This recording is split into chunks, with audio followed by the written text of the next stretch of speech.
Guys, have you ever been able to imagine that because of an apple, all of humanity changed? Let me tell you how. In the year 1666, an apple fell from a tree. In our view, this is something very normal because millions of apples fall every day and nothing changes. But at that time, there was a person named Isaac Newton. When he saw it fall, curiosity took over him and he decided to ask this question: why does the apple fall? And from just that one question, he was able to read the law of gravity that connected the universe together. So imagine with me, Newton with just one question changed the course of history. And today, we are going to use the exact same weapon.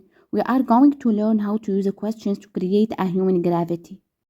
To make us close to people, break barriers, and plant a wonderful feeling inside anyone after a conversation, to the point where they feel like it's the best conversation they've had in months. And look forward to connecting with you once again. So let's get started. Number one, follow up. At Harvard University, researchers spent years analyzing thousands of human conversations just to discover the hidden secrets that create the drive in two people to want to connect with each other again. And the surprise is that the secret didn't turn out to be magnetic charisma or complex tricks. The secret turned out to be something much simpler than that. And any one of us can learn it, which is a person's ability to ask follow up questions. Simply put, it's how you respond to what the person in front of you is saying with a question related to the exact same topic.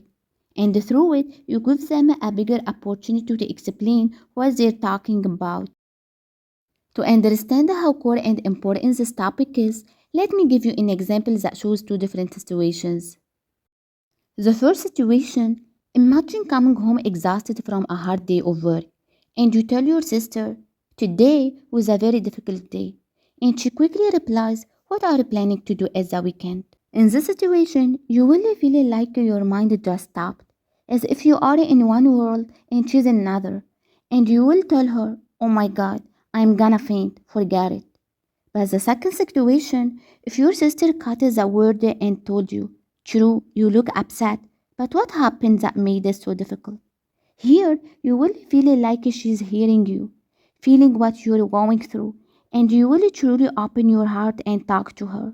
And every time, you will look forward to sharing anything that happens to you with her because you genuinely felt that she feels for you. We all know the value of this because we have been through this situation over and over again. We share a topic that affects us with someone close to us, fully hoping that we'll catch the word and ask us about it.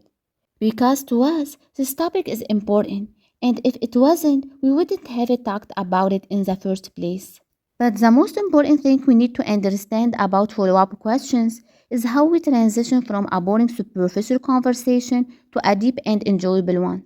But the rule here says start safe then go deeper with follow up questions.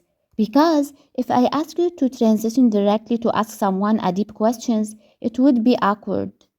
Because some people would consider it an intrusion into their privacy, and others see these questions as an invitation. Some people accept it and open their hearts, and others get scared and reject it. That's why the easiest and the smartest way for you is to transition naturally and gradually from a superficial conversation to deeper and enjoyable one. For example, you can start the conversation with a boring introductory question like, "What do you do for a living?" And then transition gradually to follow up questions like, "How did you get into this field?" And "Is this what you expected?" "When did you know this is what you wanted to do?" Or "What do you like about it?" Or, for example, you can start your conversation with another boring regular introductory question like, "Where did you go to high school?" And transition from there to follow up question like, "How was high school for you? What did you learn there? And how did it change you?" So, with follow up questions, it's very important to transition from stage of exchanging superficial information to diving into deeper topics like asking people about their passion, what matters to them, and what truly stirs their emotions. Because, believe me, people by nature tend to give us cues and tell us about the things they genuinely want us to share with them. Not just for the sake of this current conversation, but this is what they hope we see, what they want us to see, and what truly matters to them. But when you linger too long on superficial matters like where do you live, where do you work, and how are you, here the matter will become very boring. We can do this in any conversation with any person if we want to. And believe me, people will say, oh my god, I feel a connection with this person compared to the people I've had a conversation with in a long time. I feel as if they truly care about me. I feel as if they listen intently. And it was easy for me to listen to what they were saying. And in the end, I am sure that you will say it is one of the conversations I've had in a long time.